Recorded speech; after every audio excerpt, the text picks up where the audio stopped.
O que um minúsculo território da Europa tem para nos ensinar sobre liberdade? Este é o Visão Libertária, sua fonte de informações descentralizadas e distribuídas. Liechtenstein é um principado na Europa cercado em suas fronteiras pela Suíça e Áustria. Trata-se de uma micronação com cerca de apenas 38 mil habitantes e um território de somente 160 km². Para efeito de comparação, Sergipe, o menor estado do Brasil, tem uma área 137 vezes maior. Esse principado é reconhecido internacionalmente por ser uma localidade muito próspera e rica. Em 2018, o Banco Mundial estimou que o PIB per capita de Liechtenstein era de US$ 181 mil atuais, figurando no topo do ranking mundial ao lado de Mônaco. Esse valor é o triplo do PIB per capita da Dinamarca, e nem vale a pena comparar ao Brasil, pois isso poderia causar depressão nos espectadores. Liechtenstein tem uma história complexa e antiga, e seu status atual como principado governado pela família real contemporânea remonta ao Sacro Império Romano-Germânico no século XVIII.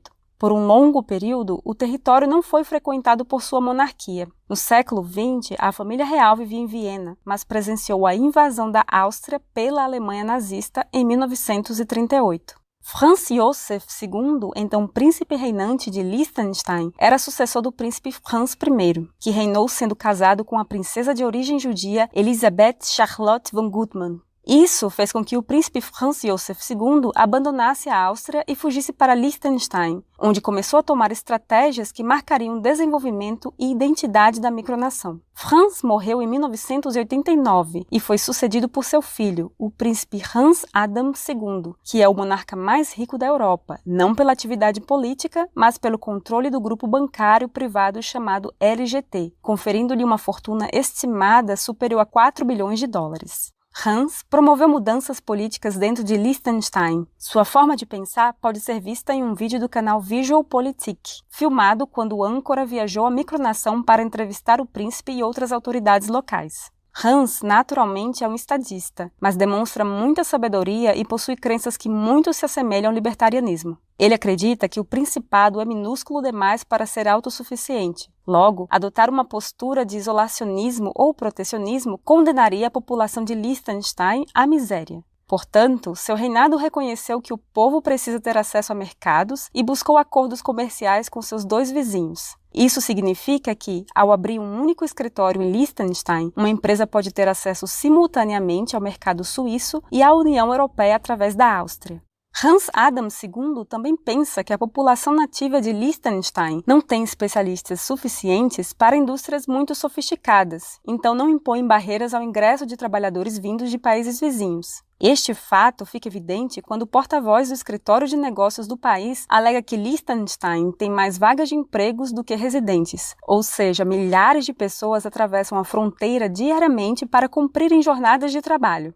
Hans vai além e diz que não existe necessidade do governo atuar em áreas onde já é provado que a iniciativa privada pode prestar um serviço muito melhor e eficiente. Isso permite ao Principado focar em oferecer poucos serviços e com um custo baixo, isto é, cobrar tributos reduzidos dos cidadãos. Em decorrência disso, ao contrário do que costuma ser pensado, Liechtenstein não tem uma economia totalmente dependente de bancos e instituições financeiras, mas apresenta uma indústria pujante e muito forte. Para dar exemplo, duas multinacionais que estão sediadas lá e possuem presença inclusive no Brasil são a IoT, voltada a ferramentas de construção civil, e a Ivoclar, companhia que oferece soluções odontológicas. Hans também diz que rejeita a centralização de poder, pois acredita que isto faz os problemas surgirem e não serem vistos. Sendo assim, as 11 municipalidades de Liechtenstein usufruem de elevada autonomia e podem competir entre si em tributação e infraestrutura que promovem para atrair negócios.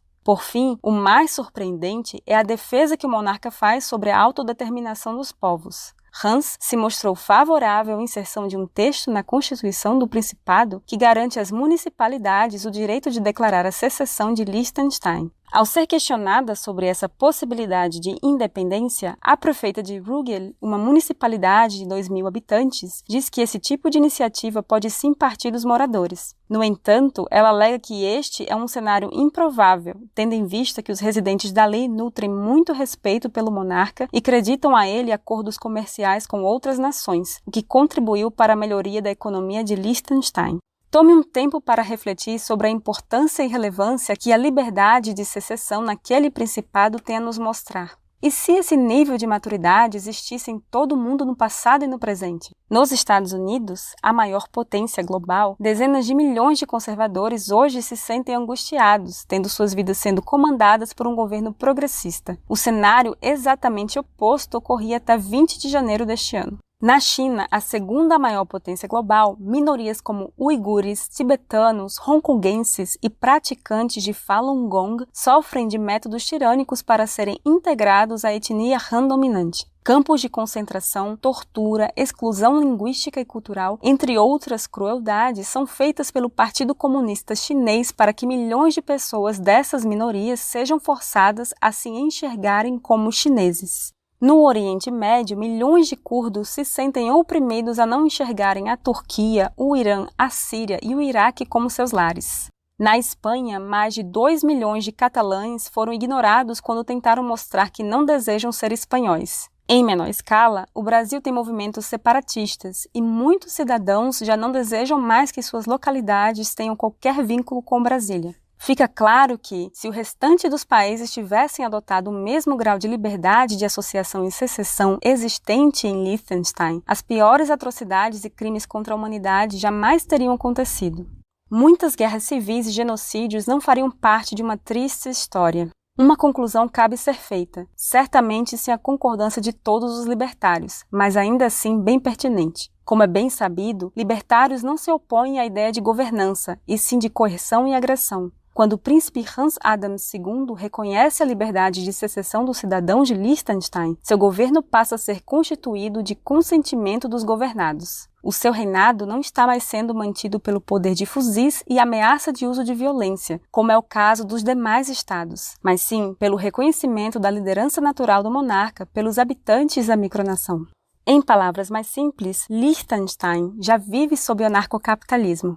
Que milhares de outras iniciativas como Liechtenstein surjam neste mundo e as pessoas finalmente tenham incontáveis opções de sistemas para viverem suas vidas livremente. Em um planeta com bilhões de indivíduos diferentes e com necessidades das mais variadas, não há espaço para máfias enormes e invasivas como China, Índia, Estados Unidos e Brasil.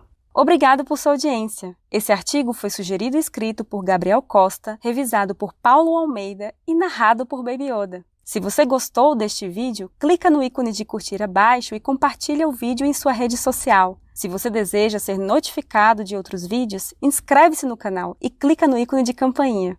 Até a próxima!